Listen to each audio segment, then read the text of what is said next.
اعوذ باللہ من الشیطان الرجیم بسم اللہ الرحمن الرحیم الحمد للہ الذی کما ہوا اہلہ والصلاة والسلام علی خیر الانام وعلی اہل بیتہ الطیبین الطاہرین المعصومین الذین اذہب اللہ عنہم الرجس وطہرہم تطہیرا.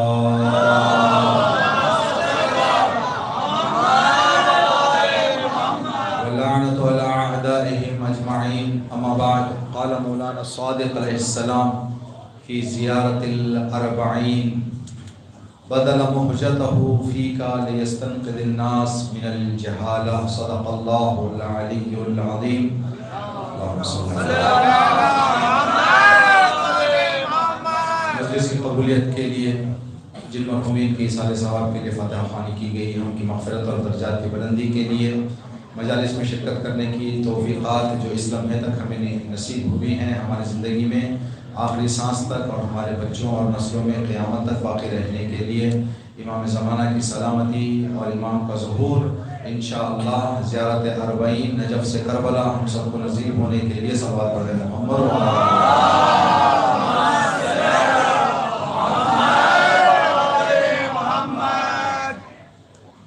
چھٹے امام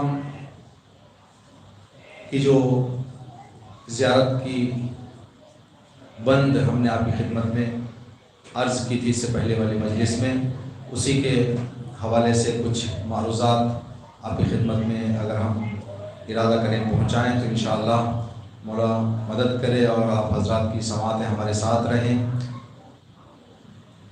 ہم نے بتایا کہ بذل کا معنی ہے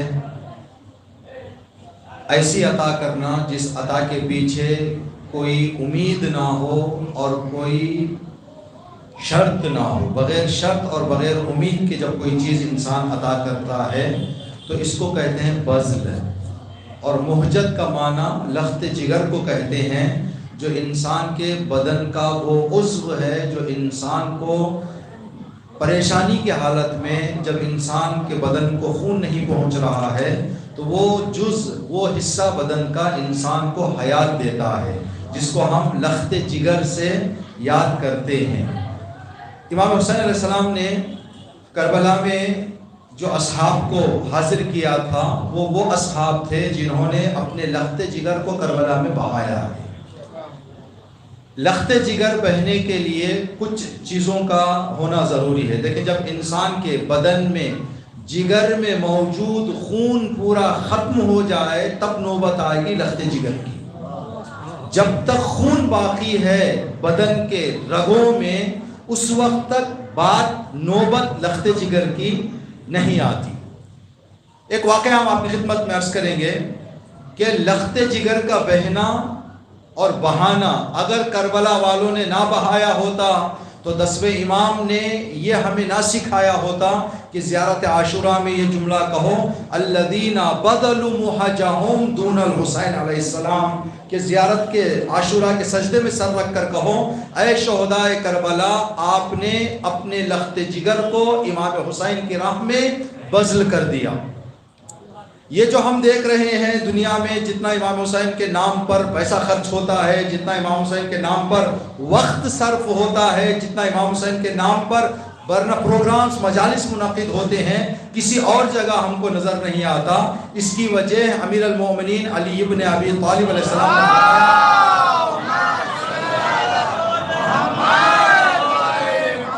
من بدل مالہ استعبد، جو آدمی اپنے مال کو بذل کرے وہ دنیا کو اپنا نوکر بنا لیتا ہے. مال بذل کرنے والا، مال بذل کرنے میں یہ طاقت ہوتی ہے کہ جس کو بذل کیا جا رہا ہے وہ اس کا غلام بن جاتا ہے. غلام کا مطلب نوکر نہیں، بلکہ ہمیشہ اس کا احترام کرنا، اس کی عزت کرنا، اس کا لحاظ کرنا، اس کے خیال میں رہنے پر وہ آدمی مجبور ہو جاتا ہے. مثال کے طور پر ہم اپنی خدمت میں بات عرض کریں ہم جا رہے ہوں چلتے ہوئے ایک جگہ ہم پریشان ہیں, پریشانی میں پھنس گئے, تو ایک آدمی آہستہ سے آ کر ایک پیسہ یا کوئی چیز ہماری اس پریشانی سے نکلنے کے لیے, نہ اس نے اپنا چہرہ بتایا, نہ اس نے اپنا نام بتایا, دیکھ کر کچھ کہے بغیر چلا جائے, تو جب بھی اس کی صورت ہم دیکھیں گے عزت سے یاد کریں گے, احترام سے یاد کریں گے, اس کو ہم عزت کریں گے, وقار دیں گے اس کو. کیوں؟ اس لیے کہ اس نے ہمیں اپنا مال بذل کیا ہے. جب ہمارے لیے اس نے کیا ہے تو ہم اس کا احترام کریں گے, دوسرا آدمی اس کا احترام نہیں کرے گا کیونکہ اس کے لیے بذل نہیں ہوا ہے. امام حسین علیہ السلام نے اپنے خون کو, اور اصحاب امام حسین نے اپنے خون کو کس کے لیے بذل کیا ہے؟ اسلام کے لیے, دین کے لیے.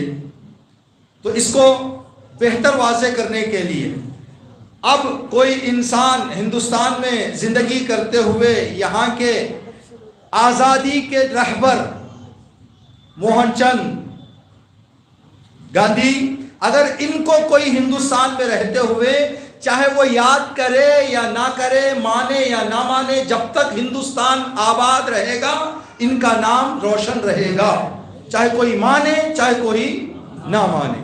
کوئی کہے کہ میں ان کو نہیں مانتا, جیسے ایران میں ہم رہا کرتے تھے, کچھ ایسے لوگ جو ایران کے سسٹم کو پسند نہیں کرتے وہ امام خمینی کو برا کہتے ہیں.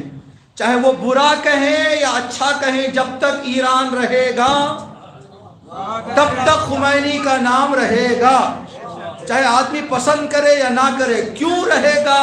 اس لیے کہ انہوں نے قربانی پیش کی, اپنا وقت گزارا, اپنی محنت کی ایران کے لیے, گاندھی نے ہندوستان کے لیے. تو حسین جب تک اسلام رہے گا حسین کا نام رہے گا, چاہے کوئی مانے یا نہ مانے, چاہے کوئی پسند کرے یا پسند نہ کرے. اس لیے کہ امام نے اپنا خون بذل کیا ہے اسلام کے لیے. جب تک اسلام رہے گا اس وقت تک حسین کا نام رہے گا. تو یہی بات ہے کہ امام نے فرمایا جو انسان کوئی چیز بذل کر دیتا ہے, اگر ہمیں کوئی مختصر پیسہ بذل کر دے تو ہم اس کا احترام کرتے ہیں. حسین نے اپنا خون بذل کیا خدا کے دین کے لیے, تو جو بھی دیندار ہے وہ حسین کو یاد کرے گا.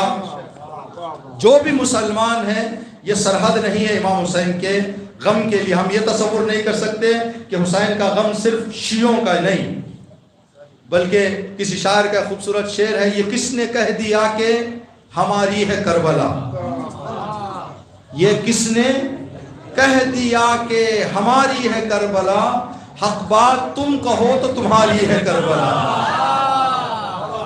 کربلا کسی ایک جگہ یا ایک چیز کا نام نہیں ہے, حق کی آواز کا نام ہے کربلا. جہاں پر بھی حق کی آواز اٹھے, چاہے وہ اپنے آپ کو کربلائی نہ بھی کہہ رہے ہو, وہ کربلا ہے. بذل کرنا تو انسان کے بدن سے اس لخت جگر کے خون کو نکلنے کے لیے کچھ چیزوں کا ہونا ضروری ہے. ہم لوگ جانوروں کو ذبح کرتے ہوئے دیکھے ہیں, اپنے آنکھوں سے دیکھتے ہیں, تجربہ کیا ہوگا, آپ نے بھی دیکھا ہوگا. ایک جانور کو ذبح کرتے ہیں تو خون تھوڑا آتا ہے, ایک جانور کو ذبح کرتے ہیں, الگ الگ جانور نہیں. سمجھے کہ گوسفند ہی بکرے کو کاٹیں, ایک بکرے کو کاٹیں تو تھوڑا خون نکلتا ہے, ایک بکرے کو کاٹیں تو خون زیادہ نکلتا ہے. کیا اس کے بدن میں کم خون تھا یا زیادہ خون تھا؟ نہیں. خون جو ایک عمر کے جانور یا انسان ہوتے ہیں ان کے بدن کی پرسنالٹی کے حساب سے تھوڑا بہت فرق ہوتا ہے. دبلے لوگ بھی جا کر اگر خون ڈونیٹ کریں تو یہ نہ سمجھے میں دبلا ہوں خون ڈونیٹ نہیں کر سکتا. نہیں, آپ دبلے بھی ہوں تو جتنا خون آپ کے بدن کو چاہیے اس سے زیادہ ہی اللہ رکھتا ہے, کم نہیں رکھتا, کم نہیں رکھتا. تو جو جانور کو ذبح کرنے کے بعد کم خون نکلا یا زیادہ خون نکلا, اس کے پیچھے یہ وجہ نہیں ہے کہ اس کے بدن میں کم خون تھا یا اس کے بدن میں زیادہ خون تھا. اس کی وجہ کیا ہے ہم آپ کی خدمت میں عرض کریں گے. چوتھے امام, امام زین العابدین علیہ السلام کے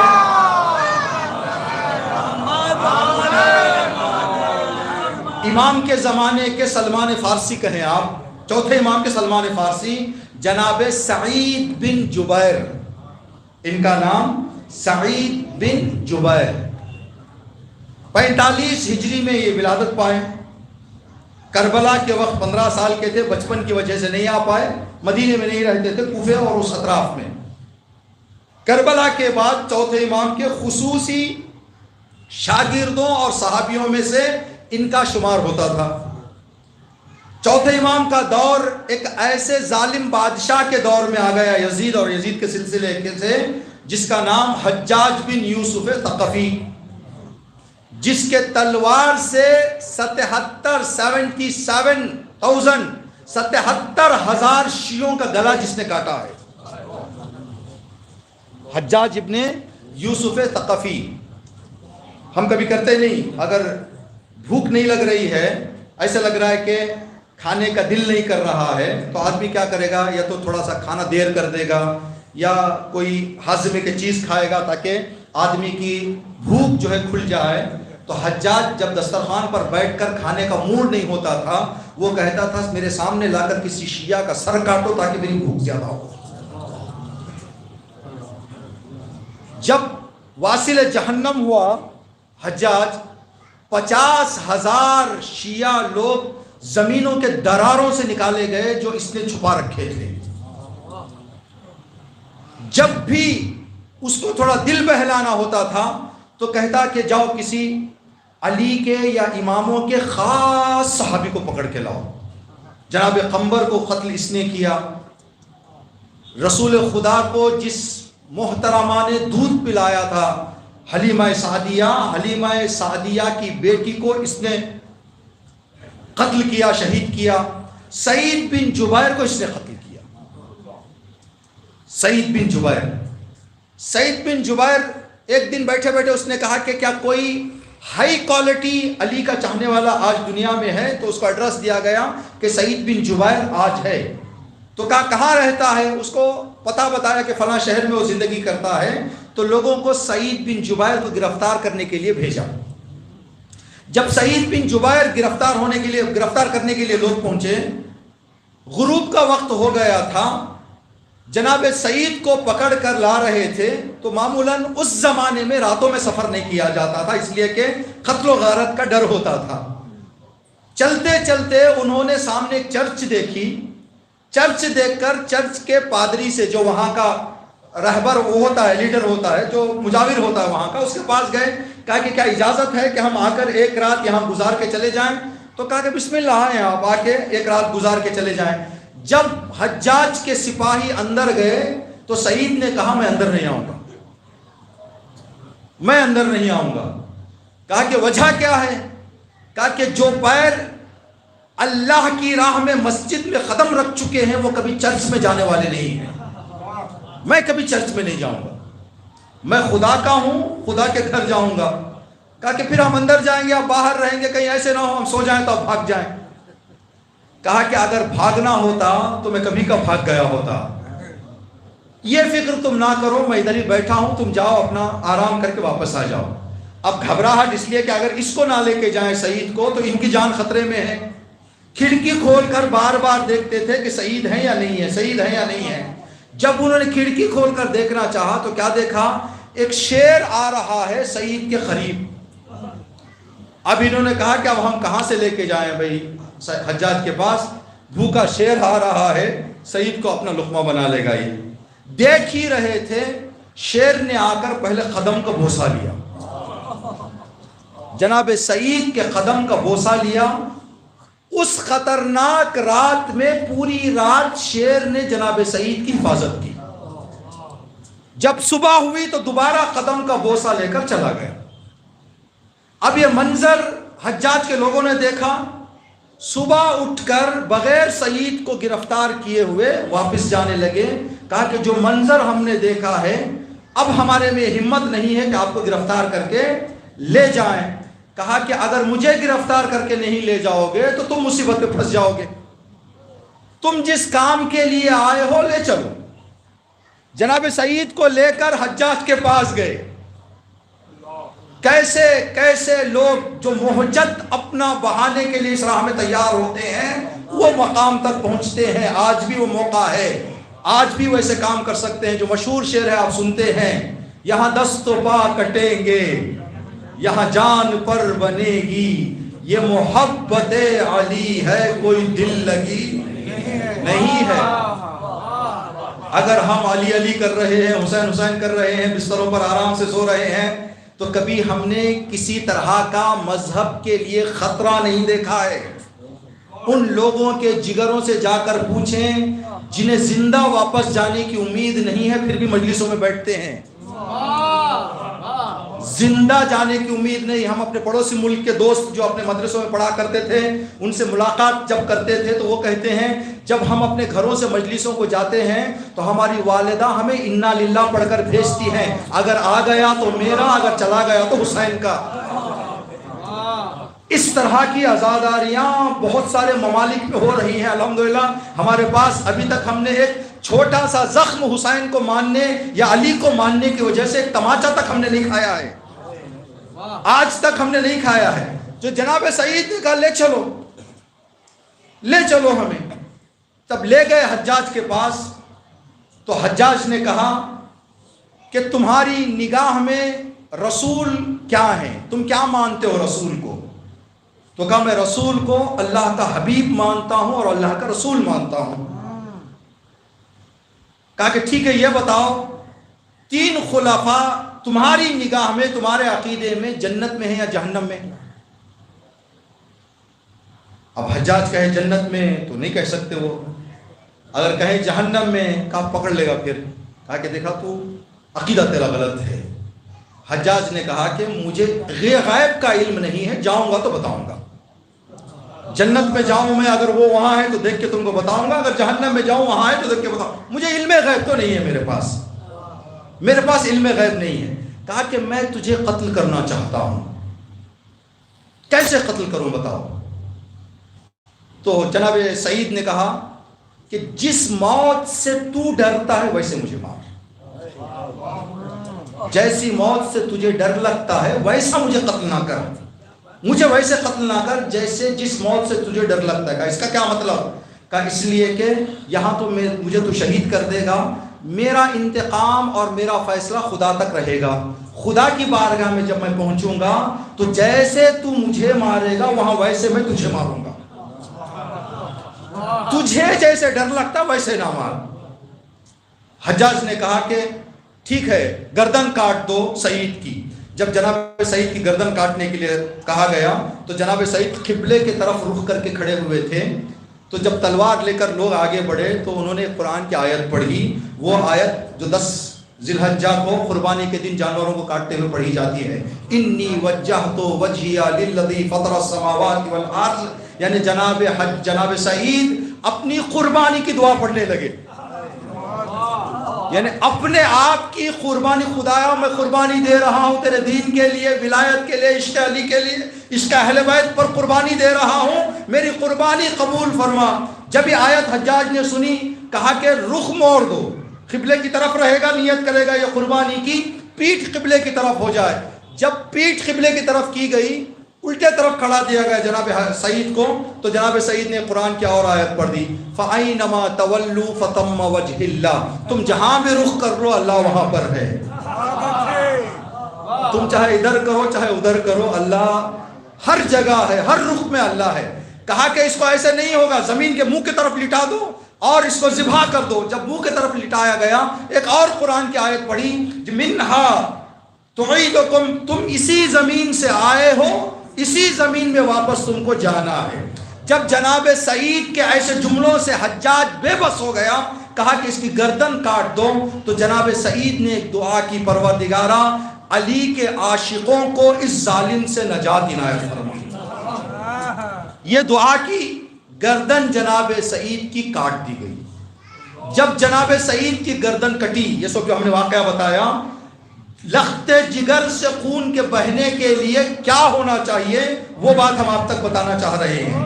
جب کاٹا گیا جناب سعید کی گردن کو، 77,000 لوگوں کے گردنوں کو کٹتے دیکھنے والا حجاج جب اس گردن کو کٹتے ہوئے دیکھا، تعجب سے کاٹنے والے سے کہا کہ میں نے کئی لوگوں کو کاٹا ہے، میرے سامنے کئی لوگوں کو کٹتے ہوئے دیکھا ہے، کسی کی گردن سے اتنا زیادہ خون نہیں نکلا۔ کیا وجہ ہے کہ سعید بن جبیر کے بدن سے خون بے انتہا نکل رہا ہے، تو جو آدمی کاٹنے والا تھا، قصاب جانوروں کو کاٹتا تھا، اس نے کہا کہ جناب حجاج، جس کے دل میں مرتے وقت ڈر آ جاتا ہے، اندر بدن میں خون جم جاتا ہے۔ جب ڈر نہیں ہوتا تو خون آزاد ہوتا ہے۔ بے ڈر، بغیر ڈر کے مرنے والے، کٹنے والے آدمی کے بدن سے پورا خون نکل جاتا ہے۔ سعید کے دل میں ذرہ برابر ڈر نہیں تھا، جس کی وجہ سے اتنا خون نکل رہا ہے۔ یہاں سے آپ نے یہ جملہ سن لیا۔ اب کربلا کے جو 71 شہید ہوئے ہیں، سارے کے سارے اتنا خون ان کے بدنوں سے نکلا کہ ان کے لخت جگر کا خون تک باہر آ گیا، یعنی کربلا میں ڈر کا وجود نہیں تھا۔ اگر کربلا میں ایک ذات میں بھی ڈر کا وجود ہوتا تو خون صرف جگر کا نکلنا تھا، لخت جگر کا نہیں۔ 10ویں امام نے فرمایا سارے شہداء کا لخت جگر خون بہایا گیا ہے، صرف بدن کا خون نہیں۔ تو آدمی جب نہیں ڈرتا تب جا کر اس کے بدن کا پورا خون باہر آ جاتا ہے، یہاں تک کہ لخت جگر کا۔ کیوں؟ کربلا والوں میں ڈر نہیں تھا۔ خداوند عالم قرآن میں ارشاد فرماتا ہے، جو لوگ یہ کہتے ہیں کہ ہمارا پالنے والا اللہ ہے، اور اس بات پر اور اس عقیدے پر ڈٹ جاتے ہیں، فلا خوف علیہم ولا هم یحزنون، ان کے زندگی میں نہ گھبراہٹ آتی ہے نہ ڈر آتا ہے۔ جن کے زندگیوں میں اللہ پر ایمان لا کر جو لوگ اپنے ایمان پر استقامت اور ثابت قدم رہ جاتے ہیں، ان کے زندگی میں نہ خوف آتا ہے نہ ڈر آتا ہے۔ تو کربلا کے شہداء دین پر بھی تھے اور ثابت قدم بھی تھے، تو اللہ کے مطابق نہ ان کے دل میں ڈر تھا نہ کوئی گھبراہٹ تھی۔ جب ڈر اور گھبراہٹ نہ ہو تو انسان کے بدن کا سارا خون نکل جاتا ہے، جس بات کو دیکھتے ہوئے 10ویں امام امام علی نقی علیہ السلام فرماتے ہیں بَذَلَ مُحْجَتَهُ فِيكَ لِيَسْتَنْقِذَ عِبَادَكَ، تیرے بندوں کو جہالت سے نکالنے کے لیے امام حسین نے اپنا خون پیش کیا، اور شہداء کربلا نے امام حسین کی بارگاہ میں۔ آج جو چہلم ہم کہتے ہیں، نام کیا دیتے ہیں؟ آج کس کا چہلم کہتے ہیں؟ آج اکثر کہتے ہیں امام حسین کا چہلم ہے، امام حسین کا چہلم ہے شہداء کربلا کا۔ کیوں ہم شہداء کربلا کو امام حسین کے چہلم کے ساتھ زیادہ ذکر نہیں کرتے؟ اس لیے کہ 71 شہداء کربلا نے اپنے مہجت کو حسین کو دے دیا، اپنا مہجت دے دیا حسین کو۔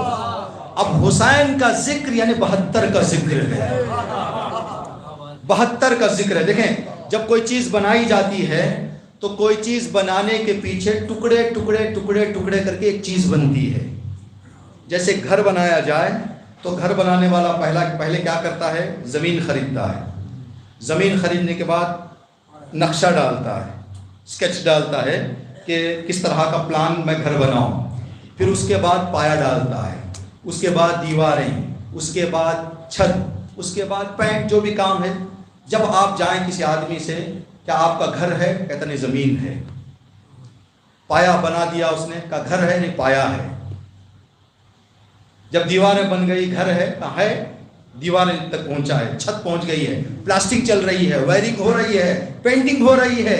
یہاں پر ایک ایک جز کا نام لیا، ایک کے بعد دوسرا، زمین کے بعد پائے کو پہنچ گئے، زمین کو چھوڑ دیا، پایا کہا۔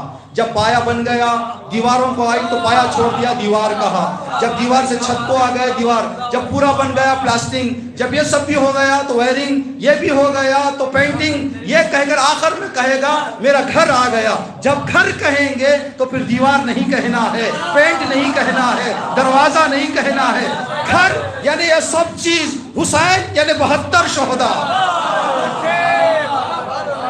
ایک نام لے حسین تو حسین کے اندر حبیب بھی ہے، حسین کے اندر اور بھی ہے، سب مل کر ایک حسین بنتا ہے۔ اس لیے کہ 71 جگر، لخت جگر حسین کو دیے، حسین نے خدا کو دے دیا۔ یہاں سے ایک پیغام بھی 40 کی مجلس سے لے کر جائیں، اگر چند لوگ مل کر ایک کام کریں تو ایک کا نام آ جائے تو اس کا مطلب یہ ہے کہ سب کا نام آ گیا ہے. حسین کا نام آ جائے تو حر کا نام بھی آ گیا, حبیب کا نام بھی آ گیا. اگر کوئی آدمی یوں کہے میں نے گھر بنا دیا اور پینٹنگ, آدمی کہے گا یہ کیسا آدمی ہے, جب گھر کہہ رہا ہے تو پینٹنگ کو الگ سے ذکر کرنے کی کیا ضرورت ہے. جز کو, ٹکڑے کو پھر الگ سے ذکر کرنا نہیں چاہیے. اگر کوئی آدمی کسی کام کو انجام دینے کے لیے ایک گروپ مل کر کام کر رہا ہے, اپنے نام کو حاصل کرنے کے لیے آگے بڑھے کہ میرا نام لو میرا نام لو, تو پھر اس نے اپنے آپ کو ایک مکمل حصہ نہیں سمجھا, ہمیشہ ٹکڑے کا ٹکڑا ہی رہے گا. پھر ٹکڑا جب رہے گا تو پھر زیادہ اس کا احترام اور اس کی عزت نہیں ہوگی. جناب امام حسین کے اندر کبھی شہداء ہم نے یہ نہیں کہا کہ کیوں چہلم میں ہم نہیں کہتے آج حبیب کا چہلم ہے, آج حر کا چہلم ہے, حسین کا چہلم کہہ دیں تو سب کا چہلم. ہمارے درمیان اگر ایک کسی مرحوم کا چہلم ہوتا ہے تو گھر اداس ہو جاتا ہے. 172 کا چہلم, کس کس مصیبت کو یاد کریں, کس کس غم کو یاد کریں. ہمارے چہلم میں اور زینب کبریٰ کے چہلم میں ایک بہت بڑا فرق ہے. ہمارا چہلم میت کے بعد سے آنسوؤں کے سلسلے کے رکنے کا نام ہے, زینب کا چہلم یہاں سے غم کے شروع ہونے کا نام ہے. ہمارے غم چہلم پر جا کر ختم ہو جاتے ہیں. زینب کا دکھ, زینب کا غم, زینب کا درد چہلم سے شروع ہوا ہے. اس لیے کہ بہن قبر پہ پہنچی اور آنسو بہانے کے بعد اپنے آپ کو بتایا کہ بھیا میں ایک عرصے کے بعد آئی ہوں. جناب زینب شام کے قید خانے سے جب رہائی کی خبر ملی تو بی بی سے کہا گیا بھوبی اماں ہمیں کہا جا رہا ہے کہ ہم آزاد ہیں, رہیں تو شام میں رہیں, جانا چاہیں تو مدینہ جائیں. قافلہ تیار ہو گیا نکلنے کے لیے. جب قافلہ تیار ہو گیا اور رہائی کی خبر ملی, رہائی کی خبر ملنے کے فوراً بعد ہر بیوی جناب سکینہ کی قبر پہ جا کے بیٹھ گئی, ہاتھ رکھ کے کہا سکینہ اگر اس قید خانے میں سب سے زیادہ کوئی پوچھتا تھا کہ ہم کب گھر جائیں گے, ہم کب گھر جائیں گے, وہ تم تھی سکینہ. اب ہم جا رہے ہیں لیکن آپ قید خانے میں, آپ کی قبر یہیں پر ہے. جناب سکینہ سے خدا حافظی کرنے کے بعد جناب زینب نے امام سجاد سے فرمایا سجاد جو لوگ کھڑے ہوئے ہیں ان سے کہہ دو کہ جا کر اپنی عورتوں کو بلا کر لائیں, میں کچھ وصیتیں کرنا چاہ رہی ہوں. جناب زینب کے حکم پر خواتین شام کی آئیں. جناب زینب کی بارگاہ میں دست ادب جوڑ کر کہنے لگی بی بی آپ ہمیں کیا حکم دینا چاہتی ہیں. کہا میری 2 خواہشیں ہیں, ان 2 خواہشوں کو بڑی توجہ سے سنو اور ان 2 خواہشوں پر کبھی کوتاہی نہ کرنا. کہا بی بی کیا خواہش ہے. پہلی خواہش یہ ہے کہ پورے شام میں ہماری بچی تنہا ہے, کوئی اس کا نہیں ہے یہاں پر, کہ جب بھی تمہیں وقت ملنا تو اس قبر پر آ کر کچھ تنہائی دور کرنا کہ سکینہ غریب نہ رہ جائیں. کہا بی بی ہم یہ کام کر دیں گے. کہا دوسری میری خواہش یہ ہے کہ رات میں ایک چراغ جلا دیا کرنا, اس لیے کہ بچی کو اندھیرے سے بڑا کرنا, اندھیرے سے بچی بہت ڈرا کرتی تھی. جناب سکینہ کی رخصت کے بعد خدا حافظی کے بعد بیویاں سوار ہونے لگیں. قافلہ آگے بڑھنا چاہتا تھا. امام سجاد نے فرمایا بھوبی اماں کہ آگے بڑھ جائیں. جناب زینب نے فرمایا سجاد قافلہ آگے بڑھ جائے تو بڑھ جائے, لیکن ام رباب قبر پر بیٹھی ہوئی ہے, ام رباب سکینہ کی قبر سے نہیں اٹھتی. امام سجاد آئے, اے اماں ام رباب آپ کیوں نہیں اٹھتے. کہا سجاد جب میں مدینے سے نکلی تھی میرے سر پر شوہر کا سایہ تھا, میرے گود میں 2 بچے تھے جن سے میں دل بہلایا کرتی تھی. کربلا میں میرے شوہر کا سایہ خط میرے سے سر سے چلا گیا اور میرا اصغر کربلا میں شہید ہو گیا. میں شام آئی تو میرے سکینہ کو یہاں پر شہادت آ گئی، سجاد میں تنہا جا کر کیا کروں گی؟ جناب زینب نے یہ لفظ سنا کہ سجاد میری سکینہ یہاں تنہا رہ جائے گی، میں چاہتی ہوں کہ سکینہ کو تنہا نہ چھوڑوں۔ یہ جملہ جب جناب زینب نے سنا، اپنے عماری سے زمین پر آئی، جناب ام رباب کے قریب پہنچ کر شانہ ہلا کر کہنے لگی، اے اماں، اے بھابھی ام رباب، اب گھبرائیں نہیں، میں وعدہ کر رہی ہوں سکینہ کی غربت دور کرنے کے لیے میں بھی اپنی قبر یہیں پر بناؤں گی، ہمیشہ سکینہ کو اپنے سینے سے لگائے رکھوں گی، میں کبھی سکینہ کو غریب نہیں چھوڑوں گی۔ اجرکم اللہ۔ جب قافلہ تیار ہوا، بیویوں کو چادریں تقسیم کی گئی، جیسے ہی بیویوں نے چادروں کو ہاتھ میں اٹھایا، سب کے زبان پر ایک ہی جملہ تھا، عباس عباس، ہمیں چادریں مل گئی ہیں۔ جناب زینب کو چادر جب دی گئی، جناب زینب نے چادر سر پہ ڈال کر عباس کے سر کی طرف رخ کیا، کہا عباس، کربلا سے تم نے آنکھوں کو بند کیا ہے، آج تک تمہاری آنکھیں بند ہیں، عباس اب میں چادر سر پر میرے آ گئی ہے۔ ایک مرتبہ جناب عباس نے آنکھوں کو کھولا، کہا عباس میری آنکھیں بند تھی، میں کوفے کے بازار میں آئی، میں شام کے بازار میں آئی، میں شام کے دربار میں آئی۔